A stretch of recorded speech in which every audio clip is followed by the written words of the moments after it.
What's up, guys? Mark back here with yet another riveting episode on the Avion Awesome channel.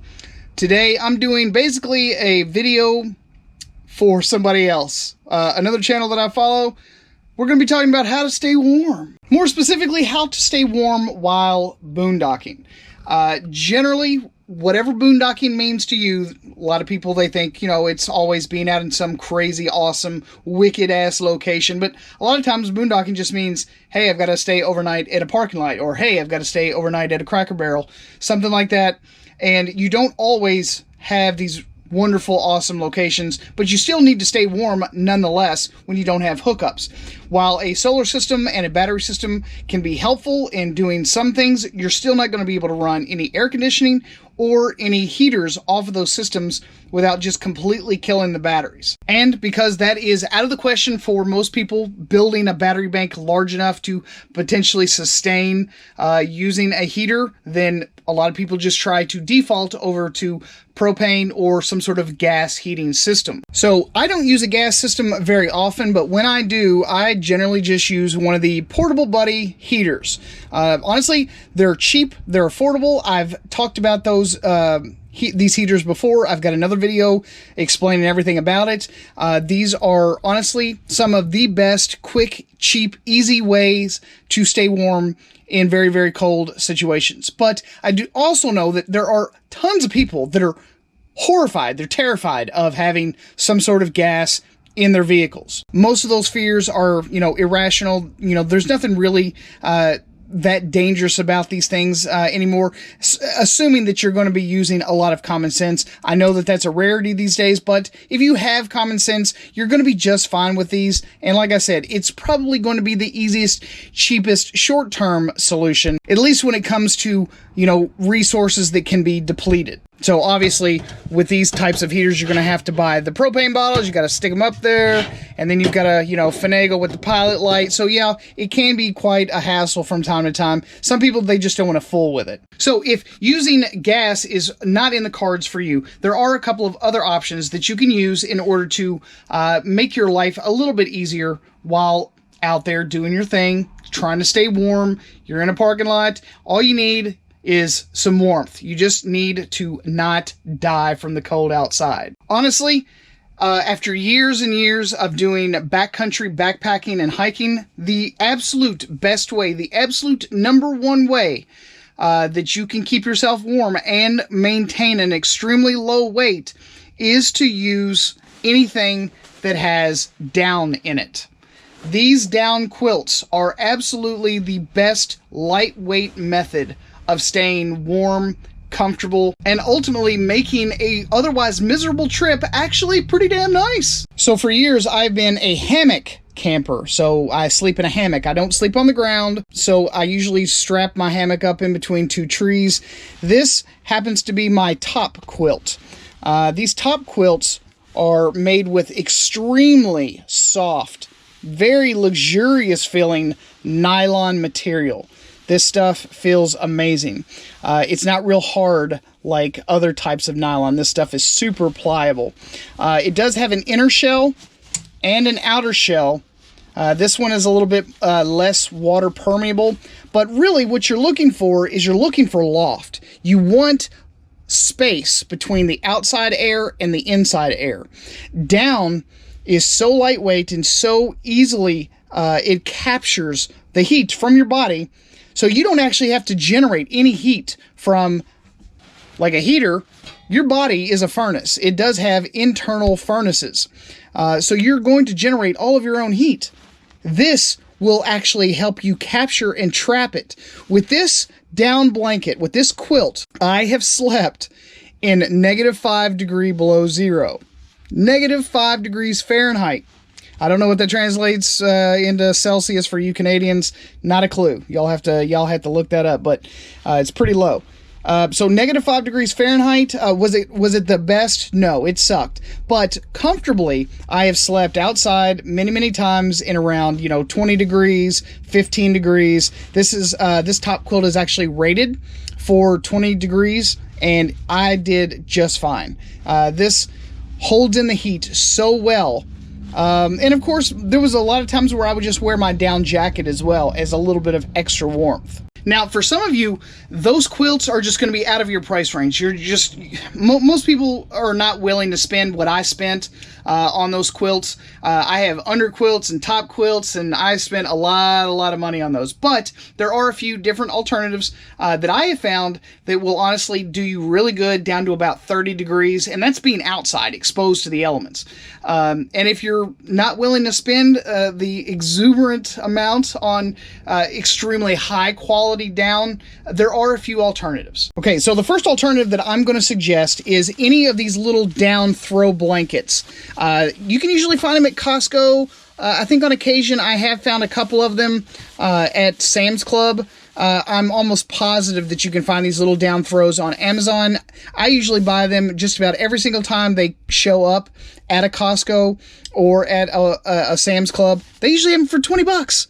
For 20 bucks. They do have down. I don't know what quality the down is. They usually are not very particular. They just go down. Whereas I know with my quilts and stuff, I know that these are extremely high quality. They're like 850 fill power Hungarian goose down. And here, it's probably like, I don't know, it's probably duck down, realistically. I would say it probably came from ducks.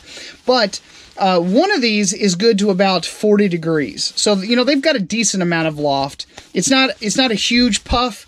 I mean, you can see how thin they are. But because it's down, it's still going to retain a lot of heat. So if you bought two of these, you could always sew them together and make one solid quilt. You could even take some synthetic style insulation like Primaloft, I think is a really good brand for synthetic insulation. Thinsulate is another decent one. There are lots of synthetic down options that you could use and make yourself a really good high quality quilt. So you would just take two of these, put a layer of some synthetic insulation in the middle, and then sew another one on top. You would have a nice, thick, lofty quilt that you could easily use anywhere, especially inside a vehicle. If these things can be used outside, you could easily use them in a vehicle, no problem. Okay, now as far as what to sleep on, okay, well, when you're in a vehicle, space is at a premium. It's just like owning a backpack, right? So everything that I ever hiked and camped with, it had to be extremely useful and extremely small. So this is called a Climate Inertia XL. This is an inflatable sleeping mat. A lot of people absolutely love the Thermarest, Z-Lite pads and all that.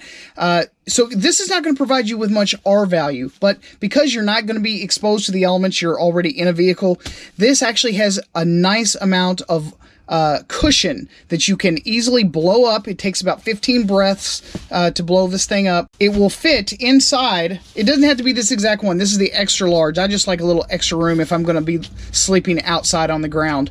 But they do make some smaller ones. They even have some insulated ones that have insulation built into the air pockets so that you do get a nice increase in the R value underneath of you. It's all about the loft. You want trapped air between you and metal. You know, if you're laying on a surface in your vehicle, you don't want, you know, to have your back touching that material. The cold from this material will transfer up into your skin. You don't want that. So you need something that's going to keep you away and trap air at the same time. That's the reason a lot of people use air-inflated sleeping mats. Other people will use what's called closed cell foam mats. Closed cell foam mats are usually those types of mats that you're going to find in the hiking, camping section over at like Walmart. It's just, you know, thick, cheap foam. You can usually find a mat. A lot of people I've seen will combine the two because honestly, those sleeping mats, they don't feel very good. A lot of times they'll make you sweat unless you put something over top of them. But you could also use that mat, roll it out inside the back of your vehicle, and then you could also use this on top to actually give you some cushion. This thing, in my opinion, was the best one that I tried. I know a lot of other ultralight backpackers, they like the Thermarest Neo Air.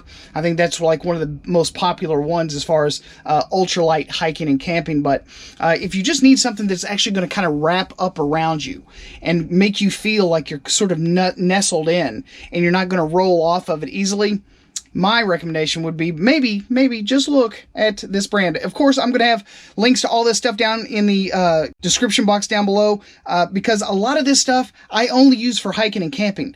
About the only time that I ever break out any of my down quilts is if I'm going to be boondocking. So I have boondocked several days since I've been down here, and it will definitely get down into the 40s and 50s at nights, and tonight it's supposed to be down to like 36. So if I was out boondocking tonight, you could bet your booty that I would be using my down. No heaters whatsoever. Honestly, with the down quilts, you're going to be so warm, you're not even going to be able to stand it. Okay, so the number one reason why I love the down quilts is because they usually already have a foot box built into them. So this one actually just has a cinch foot box, but it has an open back. It's not like a sleeping bag. So you're not going to have anything behind you, because when you put all that stuff behind you, you're just going to sleep on it, and you're going to compress your loft down, so it's not going to have any insulative qualities anyway. So sleeping bags, for the most part, are a waste. Half of the material is wasted. But with this, you just roll out your mat, you roll down your sleeping pad, and then you nestle in, and you just pull this all the way up to your feet, settle into the foot box, and then you take this end and you pull it up over your shoulders and tuck it underneath of you, right? So you're laying down flat, and you've got this wrapped all the way around you, and you've got it tucked up underneath. This system also has a snap here on the front so that you can throw it over your head even. And then once you get nestled in and you get it pulled all the way behind you, it's got a little piece of cord here in the middle that you can then pull tight and then zip it up around your neck. What you're trying to do is you're trying to prevent the air from moving. So the less spaces you have either underneath of you or up in here where the air could move the heat away from your body, the warmer you're going to stay. It's all about the loft. The less air you have moving around you, the less you're going to get cold. That's the name of the game when it comes to staying warm. That's the reason we get inside of houses, because the air isn't moving around as much. That's the reason we put up tents and tarps and stuff like that. It's to keep the air from moving around us. So when you don't have that air movement, you stay much, much warmer. Your heat stays right next to your body. When you have fast moving air, if you have fast moving wind, it just whisks all the heat away from your body, and then you get cold. Alright guys, so I hope that helped you all out, and if it did, give it a thumbs up. And if you'd also like to see like some demonstrations of these products, you know, if you want me to actually like show you how I use them, how I stay warm, just let me know down in the comment section below. If you have any questions, drop those down in the comment section below. I'll be more than happy to answer them for you. I'm always available for you. At any rate, thanks again for watching yet another riveting episode here on the Avion Awesome channel. I'm your host, Mark Puckett, and I'm going to see you guys again on the next one. Stay warm out there. Peace.